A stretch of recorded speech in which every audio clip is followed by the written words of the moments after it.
Hi friends, ഇന്നത്തെ വീഡിയോയിൽ പറയുന്നത് നമുക്കൊരു വെറൈറ്റി ആയിട്ടുള്ളൊരു എഗ് റോസ്റ്റ് ട്രൈ ചെയ്യാണ് കേട്ടോ. അപ്പോൾ ഇതിനായി ഞാൻ എഗ്ഗ് ഒന്ന് പുഴുങ്ങിയെടുത്തിട്ടുണ്ട്. അപ്പോൾ നന്നായി ഒന്ന് എഗ്ഗ് പുഴുങ്ങിയെടുക്കാം. അപ്പോൾ ഈ ഒരു സമയം കൊണ്ട് നമുക്ക് ഇതുപോലെ ഒരു പാൻ അടുപ്പത്ത് വെച്ചതിന് ശേഷം 2 ഏലക്കായ, അതുപോലെ തന്നെ കുറച്ച് പട്ട, അതുപോലെ എരിവിനാവശ്യമായ കുറച്ച് മുളക് നിങ്ങൾക്ക് കൂടുതൽ വേണമെങ്കിൽ കൂടുതൽ എടുക്കാം കേട്ടോ. അപ്പോൾ എരിവ് അധികം പറ്റാത്തതുകൊണ്ടാണ് ഞാൻ കുറച്ച് എടുത്തിട്ടുള്ളത്. ഇതിന് നിങ്ങളുടെ ഇഷ്ടാനുസരണം കൂട്ടാം. അതുപോലെ തന്നെ പെരുംജീരകം, അതുപോലെ തന്നെ കുറച്ച് നല്ല ജീരകം കൂടി.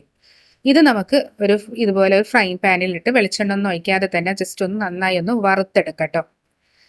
അതോടൊപ്പം കുറച്ച് കുരുമുളക് കൂടി ഞാൻ ആഡ് ചെയ്യുന്നുണ്ട്. നമ്മുടെ ആ ഒരു ടേസ്റ്റ് ഒന്ന് ജസ്റ്റ് ഒന്ന് ഈക്വൽ ആക്കാൻ വേണ്ടിയിട്ട്.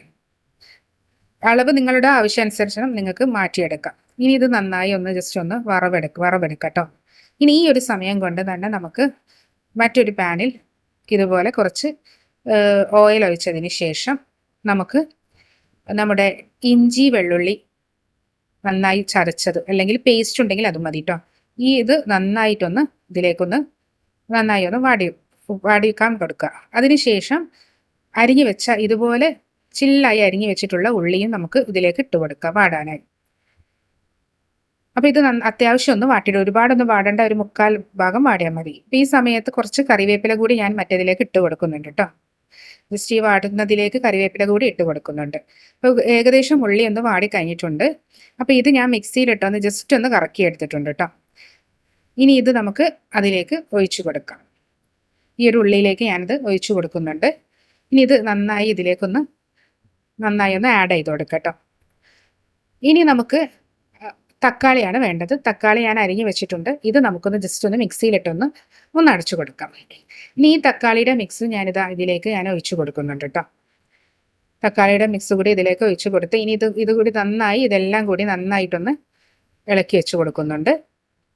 ഇത് നന്നായി ഇളക്കുന്നുണ്ട്. ഇനി കുറച്ച് വെള്ളം ഈ ആ ഒരു അടച്ച ജാറിൽ തന്നെ ഒഴിച്ച് ജസ്റ്റ് ഒന്ന് വഴറ്റി കൊടുക്കുന്നുണ്ട്.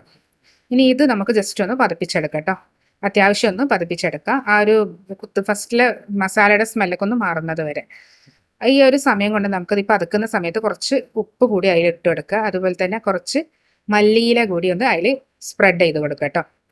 അപ്പോൾ അതായത് മല്ലിയില കൂടി സ്പ്രെഡ് ചെയ്താൽ അപ്പോൾ എരി കുറഞ്ഞതുകൊണ്ട് കുറച്ച് ഞാൻ മുളക് കൂടി ഇട്ട് കൊടുക്കുന്നുണ്ട്.